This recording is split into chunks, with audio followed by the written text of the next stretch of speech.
Ez a szembe vele bal oldal, ugyanúgy, háttérben a reptér. Teli szeméttel a rét. És akkor igazából, ahol nagyon sok van, ide kihordtak rengeteg gallyat a városból. Több köbméter. Szemét van alatta, nem tudom mennyire látszik majd. És még mindig a jobb oldal, tehát a gyál fölöli oldal.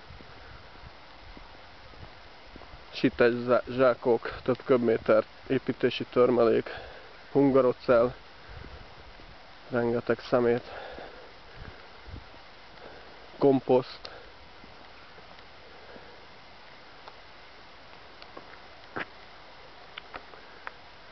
És hát a fasoron túl is egy kicsit keletre, vagy mi ez, nyugatra. Mögöttem a reptér.